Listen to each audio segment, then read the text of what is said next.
Good, just about afternoon to everyone, and welcome to this panel session where we're going to be talking about the carrot versus the stick approach and can government regulation help deliver digital accessibility.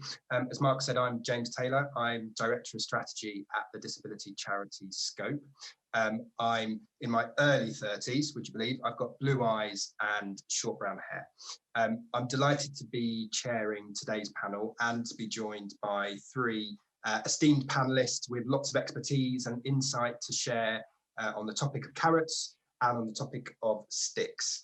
I think COVID-19 coronavirus has demonstrated the vital nature of online services in everyone's lives.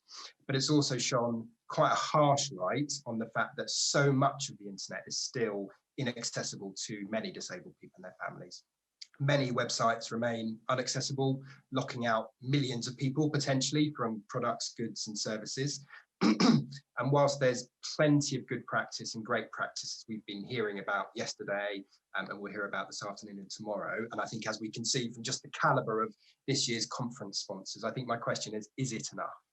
We've already heard from my colleague Elizabeth on the impact of COVID on disabled people. We've just heard from Helen from the Good Things Foundation on the Digital Divide, and we heard from Alex from the Cabinet Office, who's working on the forthcoming government disability strategy. So we've heard about some of the challenges facing disabled people. I think we've also heard a bit about some of the opportunities coming up from a government perspective.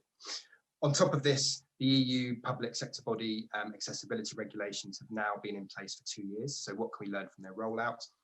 How impactful have those regulations been, and how do they compare to other, perhaps more litigious countries or countries who have a stricter or stronger enforcement process in place? So is it greater regulation that's needed, the stick, or is it something different, something celebratory, the carrot? To discuss these issues, I'm delighted to be joined by Chris Heathcote from the Government Digital Service, by Angela Matthews from the Business Disability Forum, and finally from Malin Rygg from the Norwegian Digital Agency. I'm going to start with a question for each of our panelists before getting into a discussion and opening it up to the audience. But I'd really encourage people who are watching and listening to type questions in, and they will come back to me, and I will bring them in as soon as I can. So I'm going to go around each of the panelists. I'm going to ask them a question. I'm going to ask them to introduce themselves, and I'm going to ask them to describe what they look like. So first of all, Chris, to you, could you tell us a little bit about the role of the Government Digital Service in the public sector regulations, and then your current view on what progress is being made? Yes, hi everyone, I'm Chris Heathcote. I'm the product manager for accessibility monitoring at the Government Digital Service, which is part of the Cabinet Office, which is in the UK government. So I'm white, I'm in my 40s, I identify as male, I have glasses with short brown hair, I'm wearing a black t-shirt, and I'm sitting on my sofa in Stratford in London. So starting at the beginning, so as has been mentioned, in 2016, the European Commission created a directive about public sector digital accessibility, which was made into UK law in 2018, the Public Sector Accessibility Regulations. So this specifies that public sector websites need to be accessible, currently to WCAG 2.1 AA, and that sites publish an accessibility statement that specifies what is and isn't accessible, and most importantly, contact information for the organisation so people can complain if they find a problem. Our minister has some responsibilities also under the regulations, mainly that we actively monitor the public sector to make sure that it's meeting the regs. We started testing in March. We run websites through automated testing, but we also do some quick manual checks like keyboard checks, zooming in and reflow, just to make sure that the accessibility basics are really being met by each site that we look at. So we write a report about that, we send it to the organisation, we give them some time to make fixes. Currently we're giving them 12 weeks. And then we talk to them about what's been fixed, what hasn't, and why. And then pass that on to the enforcement bodies to think about any further action if necessary. Likewise, you know, there's now an official complaint route. If you've spoken to the organisation and you don't feel they've taken it seriously, we receive complaints through the Equality Advisory Support Service and the Equality Commission for Northern Ireland. We process them in the same way. We talk to the public sector bodies, and you know, if we still don't think if we think the complaint is valid and they haven't taken it seriously, then the Equality and Human Rights Commission and the Equality Commission for Northern Ireland can enforce that. So we've got the process and team in place. We've been monitoring since March. Due to the way the regs were written, it was mainly newer websites until the end of September, because that was when old websites came under the regulations. And we're just trying to monitor a real spread of public sector websites at the moment, just so we understand what's going to be harder or different between the different sectors. I will say we've found accessibility errors with every site so far. Some have been, actually relatively minor, and they fixed them really simply, or they've just had the accessibility statement not quite right. And we can see that a lot of work has been done in the public sector to conform to the regulations and publish accessibility statements.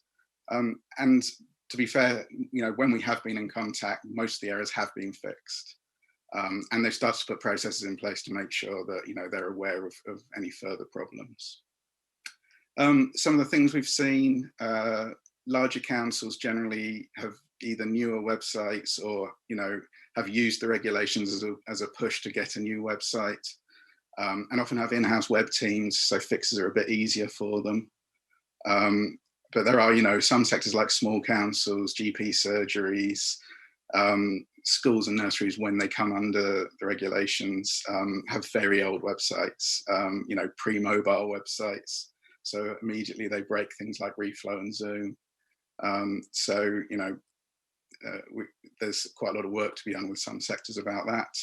And also just some sites have only been tested with an automated tool, accessibility tool. And we all know that doesn't capture all of the problems with accessibility on websites. And we've published information about how anyone can do some manual checks to just sort of cover the basics of accessibility. And I think one thing we're really seeing is, sure, we had deadlines and that caused a real push, and there was lots of work that happened to get to the deadlines, but it's not a one-shot task. We especially see when sites have added things in, whether that's cookie banners or a COVID section or pop-ups, that's broken the site that was actually very accessible apart from that. So, we want to see people put processes in place to make sure that sites remain accessible as they change and as they add things in. Thank you, Chris. That was really helpful. And I liked how you pointed out that most problems have been solved. It suggests maybe there are some that still need to be sorted. I want to bring in Malin now. Malin, you joined a very similar panel talking about this topic last year in person. Remember when we could do that? So I think I'd be really interested in hearing from you. I think, how does the way these regulations are being implemented in the UK, as Chris has described, compare with other countries? Well, I could start with introducing myself. My name is Malin Rygg. I'm the head of the Norwegian Authority for the Universal Design of ICT, and I've been so since 2013, when the regulation came into place in Norway. I'm in my 40s, I have dark hair and green eyes, and I'm in my living room in western part of Norway, a small town where the authority is situated. I came into this in 2013 with a varied background from different areas of law, and we've had a regulation very similar to the Web Directive then for almost 7.5 years now.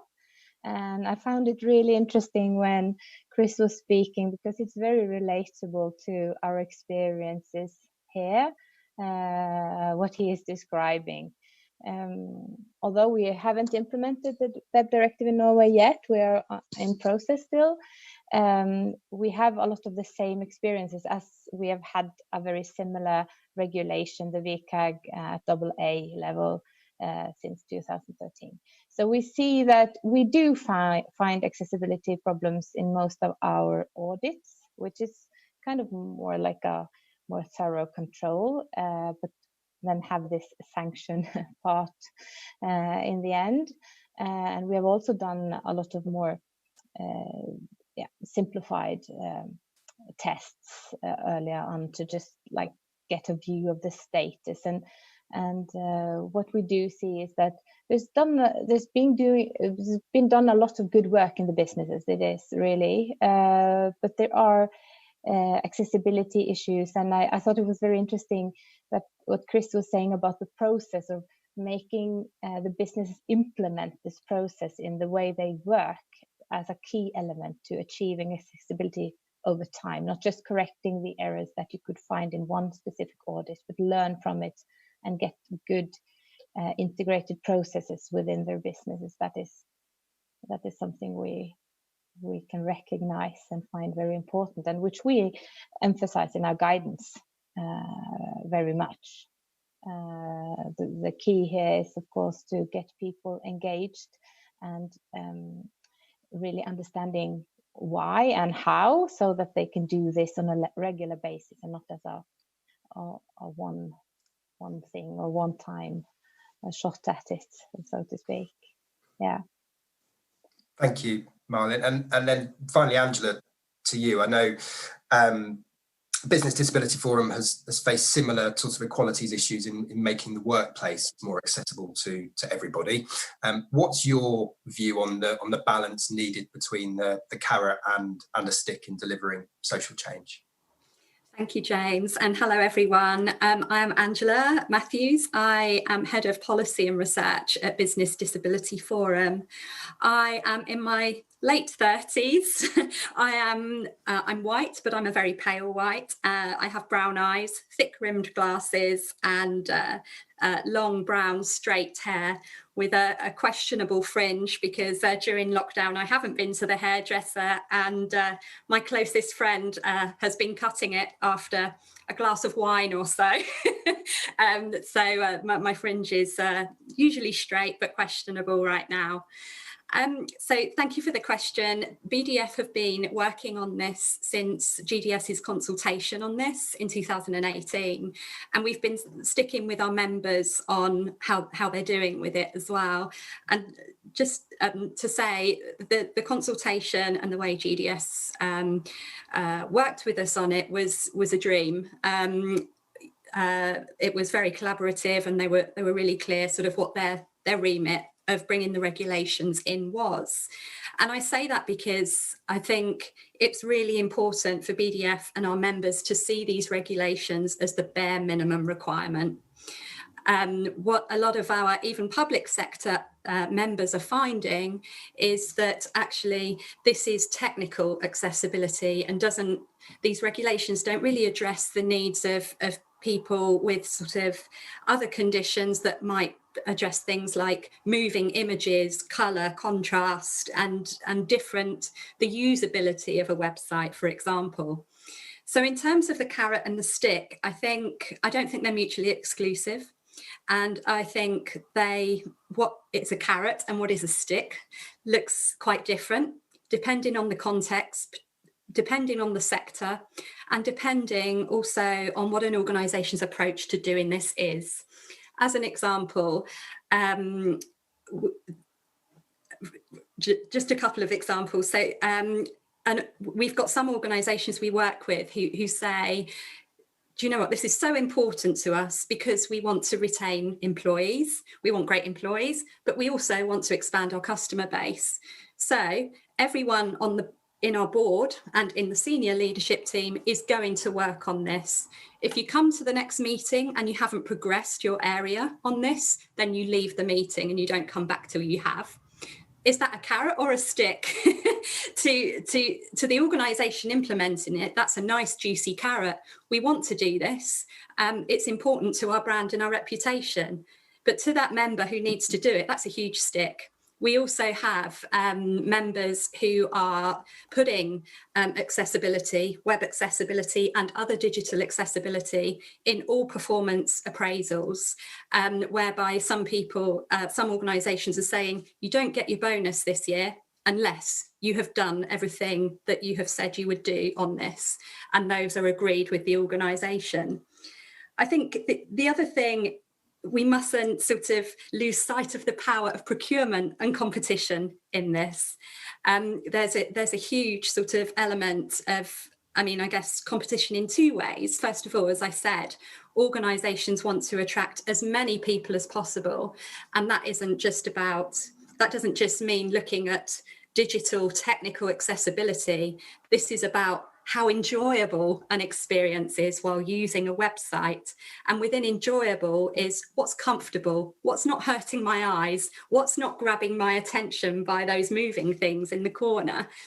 And I think where we've seen that become really quite important is where the private sector have said to us, and during the consultation response we did for GDS as well, the private sector said, do you know what? It's not enough that these are public sector regulations. We are a huge provider to the public sector.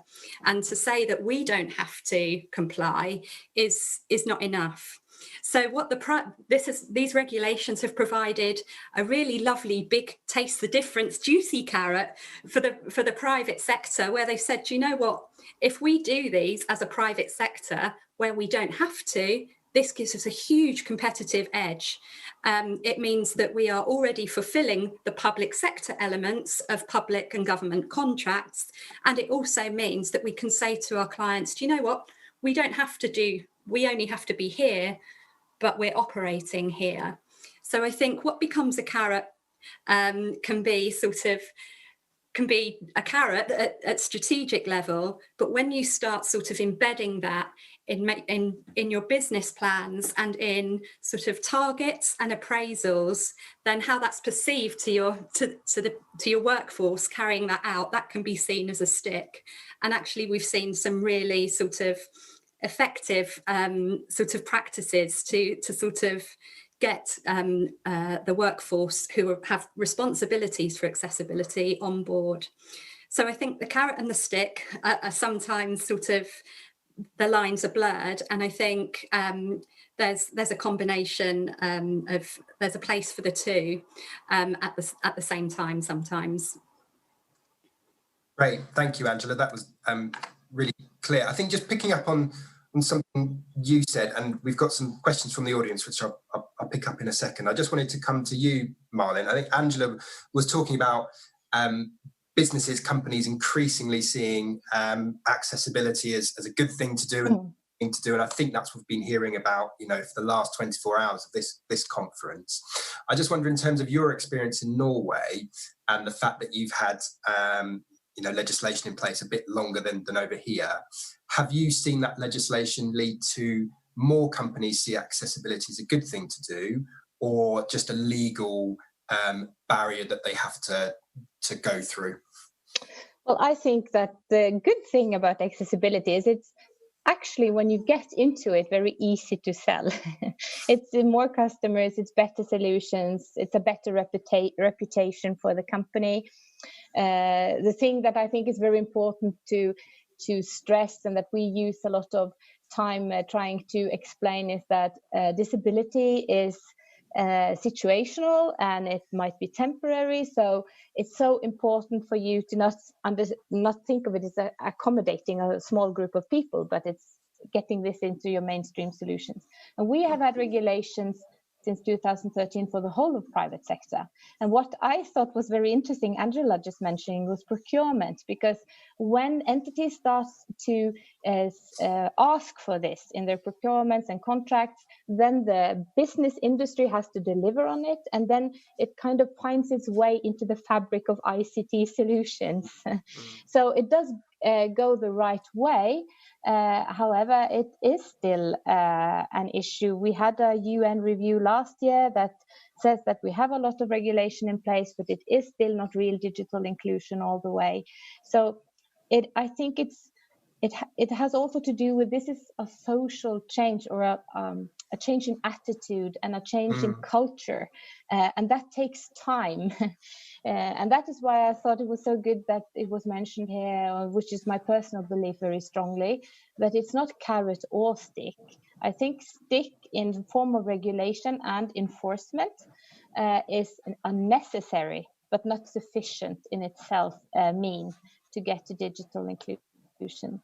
If I can just say one small thing about the enforcement part, I think that the reason why I strongly support enforcement this have been some kind of, well, you can be in doubt about this. This is not like a very it's a balance all the way. But I think enforcement is necessary because the enforcement makes this relevant to management.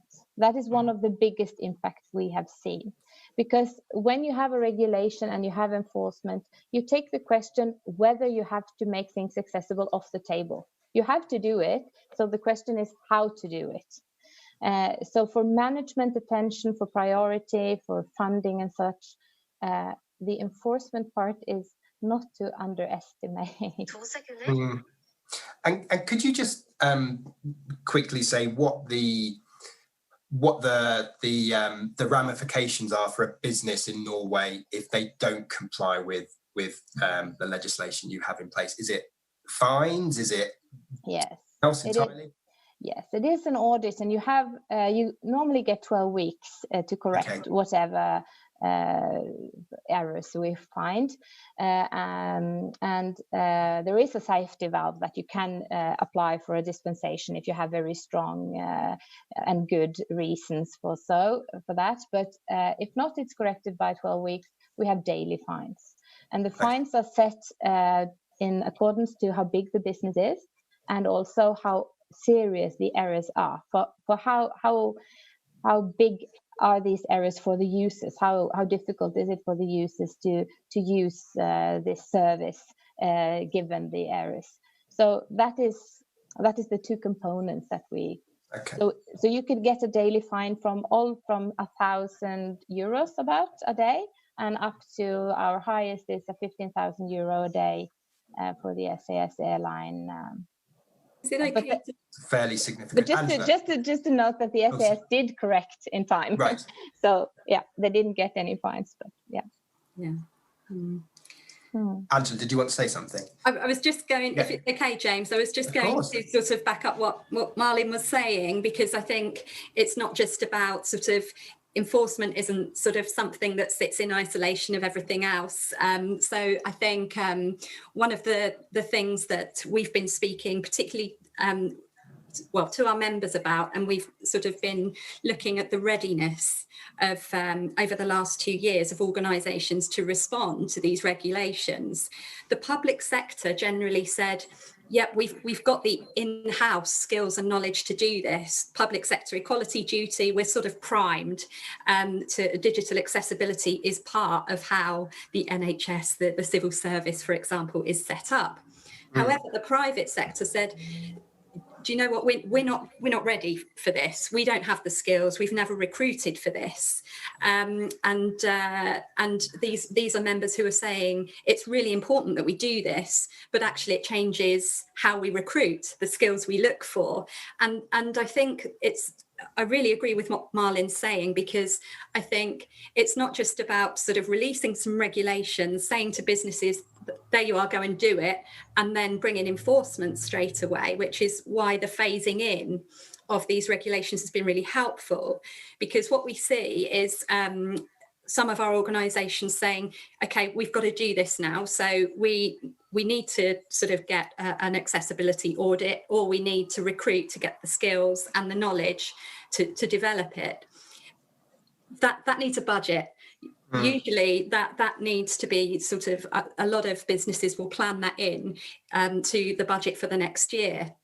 For organisations and some businesses overseas, so outside of the UK, where there are fines, what we've seen is actually we don't have the budget to recruit or do that web accessibility this year, and we won't be able, for resources, to be able to get it in the next couple of quarters either. So we're going to budget for the fines instead.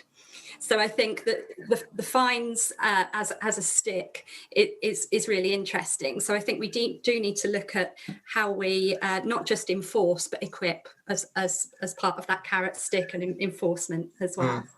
Thank you. That's a really helpful point, actually. Chris, I just wanted to bring in you here and see what you thought about what Angela's just said in terms of being the person responsible for monitoring websites. I do think the public sector is quite different to the private sector. I don't think fines are a good motivator for the public sector, and also a lot of the organisations we will be working with on the smaller end, their budgets are in the £1,000 a year spent on the web. It isn't anyone's day job. It's parish clerks and GP practice administrators. So, we've already seen a lot of people can't believe that the Cabinet Office is writing to them. They have, they have no idea really why, where we've come from. But I think it is also important that, it is a minimum standard. We do hold, through other mechanisms, central government to a higher standard than just WCAG 2.1. And WCAG is a guideline. It wasn't ever designed to be used as a legal tool, which means, as anyone who's done a thorough audit knows, it is subjective in places. It does contradict itself in places. We hope some of that will be ironed out in 2.2. And we also hope it will embrace, a more diverse range of disabilities and needs than just what WCAG has at the moment. Thank you, Chris. And to the audience, please keep your questions coming in. I'm going to go to some of them now. A few of them for you, Chris, and they're quite specific, so we might just rattle through those ones quickly. So firstly, is there a specific landing page to raise concerns about websites that might be inaccessible? Yes. People get in touch with GDS or your team? Yeah. So, every accessibility statement has to include both contact information for the website owner, and one thing we've seen is sometimes those haven't been, no one picks up the email, which is bad. But also they all contain who you should write to if you think that your complaint hasn't been taken seriously or fixed. So in most of the UK, so in England, Wales and Scotland, it's the Equality Advisory Support Service, who also are the front door for all Equality Act complaints. And in Northern Ireland, it's the Equality Commission for Northern Ireland. I think it's really important that they're part of the process. They, if they think it's a complaint, they pass it to us and we do the technical work on that. But, they are the enforcers. So I think it's really important that they're part of the process and can see the complaints coming in and are, part of the conversation as we try and get things fixed. Thank you, Chris. And there's a comment here which you might not be able to answer, and I hope I'm going to do what this person has said justice, which is why is the EASS, which is the Equality Act Support Service, which is the helpline run by the Equality and Human Rights Commission, put in their accessibility statement that all issues with their website and reporting are excluded because of a disproportionate burden. Isn't it unfair if the reporting route itself is not accessible? So I don't know if you can answer that, but that's a point that somebody's raised. Obviously, we believe that everyone should be able to complain, and we want people to complain about things that they see. Yes, we've been working with the ASS to try and make their website more accessible. We're continuing to do that. And, if they don't do it, we'll follow the complaints process. Okay, thank you. And then final one for you, Chris, and then I'll bring back in Malin and Angela. Have you managed to access internal intranets, something that's VLES, unfortunately I don't know what that acronym is, within HEIs, I don't know that one either, digital offerings as well as their open website? So I guess the question is, are you looking at intranets that are internal as well as companies external? Yes, the legislation covers both. So VLEs are virtual learning environments. So they're used by higher education institutions and others to provide a lot of learning, and of course more learning these days as everyone's doing it more online. Yes, in the legislation we have the power to ask for access to websites. We have mainly been concentrating on where the volume is, so people's public websites at the moment. But if we get any complaints in about intranets, we will take that very seriously. And of course, if you're a worker, there is even more legislation behind you in terms of the Equality Act. We do take, it is all websites, it is internal stuff. The other thing is you can't outsource your way out of the legislation. You can't just buy a website and blame someone else for it. It's really important that, it is all websites that you run and maintain for both your workers, employees and the public. Thank you, Chris. That was really helpful and clear. Malin, I think just bringing you back in, I wanted to ask you about the role of civil society and charities and what we call here in the UK the third sector, so organisations like Scope and Angela's the Business Disability Forum, and what role they might play in this debate in terms of carrot versus stick. And I wonder if you've got any insight from whether that's been happening in your parts of the world at all. Well, the youth organisations, we have very close dialogue with them, the Association for the Blind and different other organisations, which is so important for us, because I think, as Chris is saying also, you know, the VCAG, it covers a lot of things, and there's a lot of things that you can do and cannot do. And what we have seen, unfortunately, is a few complaints, like formal complaints being put forward. So our dialogue with the organizations are very important, because they highlight what is the biggest obstacles to inclusion at the moment, so that we can target it more specifically, not only the technical part of it, but maybe when you choose to do something, also with the guidance, that you choose to target things that you know is the biggest problems for the people that are using these services. That has been very, very important. But I also think we published a report this year, a survey amongst people with disability, and I think to make also entities and municipalities and state agents and everybody aware of how this feels, how this digital exclusion really. Because as a blind person, for instance, you know, it's not this one service that you're excluded from. You're maybe excluded from, you get up in the morning, you're excluded from papers, you're excluded from buying a bus ticket, and so on and so forth in the workplace and so far. And that is the big issue, or the big question we have to raise, to try to make people see that this is what this is all about. This is not like technical and contrast here and text on video there. This is part of systematic exclusion of big numbers of people, which I think we really have to address as a society. So that understanding, to get that as a cultural change, I think is extremely important. Thank you, Malin. And Angela, you were nodding along. I wonder if you shared similar thoughts, or perhaps something completely different about your experience of working over here in the UK, and the role of organisations like yourselves in challenging band practice, but also the celebrating good practice, the carrots. Yes, yeah. I think as Malin was speaking, I was nodding and thinking, how do we get all of that to, as you said, sorry, I think as Chris said, a lot of this will be outsourced. So for organisations, particularly in the private sector, will be using small organisations, so small comms organisations, to do their website. So it's about sort of trying to reach even the small organisations, and sort of trying to reach everyone involved in the supply chain. And I guess I was sort of thinking, how might carrots and sticks look to the organisations, as Chris said, you know, are small, don't have many resources, and as Chris said, you know, are being landed with letters, and they don't know why.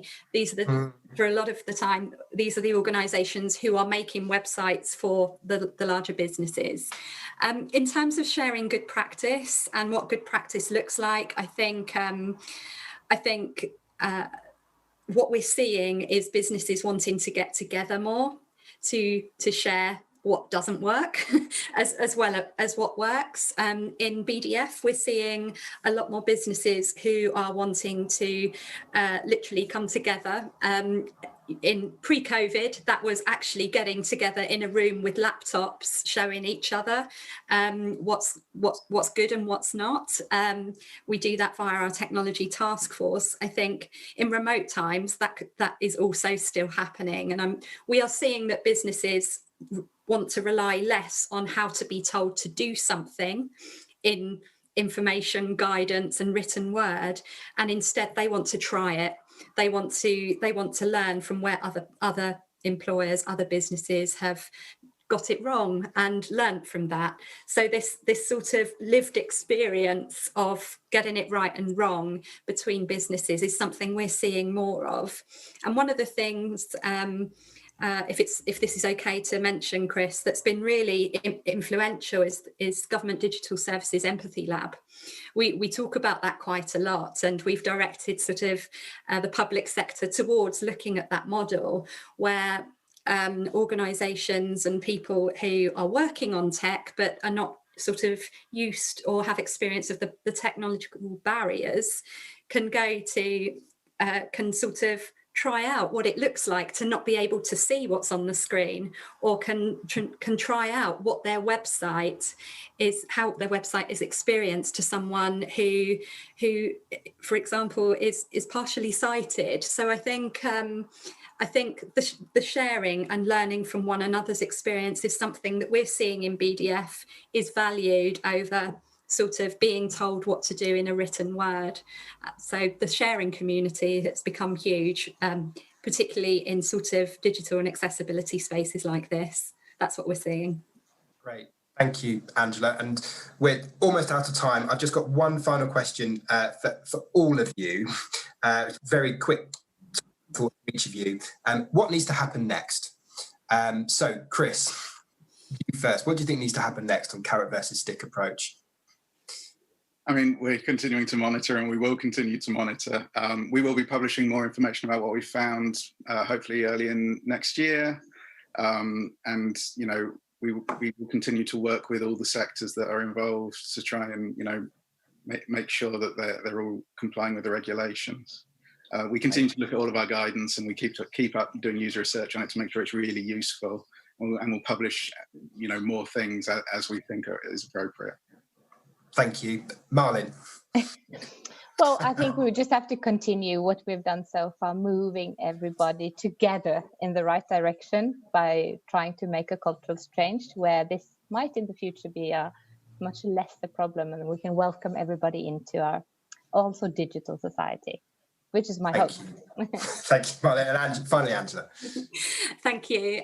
Yes, I mean, the BDF is business facing. The thing I'd say to businesses is, first of all, ask disabled people, ask your workforce what works, what doesn't work, what is it like to use the intranet with your assistive tech, what is our website like, go to your customer networks and your customer forums, what is it like to use this? And then I think when we encourage members to do that, what they get is sort of a list of what not works, and they are then able to prioritise those things against, you know, what is the legal stuff that needs fixing, and then what is the stuff that's usable, comfortable, that we need to work on. So it helps prioritise what needs to be done as well. And those ways of engagement are good to do in itself, and sort of shows that otherwise we're at risk of, you know, fixing things because legislation tells us to, and we're not actually involving disabled users in the process. So ask your disabled users what they think and act from there. Thank you, and thank you to all of you. Thank you to Malin for joining us from Norway, to Chris from Stratford, and to Angela. I hope, like me, you all found that really insightful. I think we're now handing back to Mark in the studio.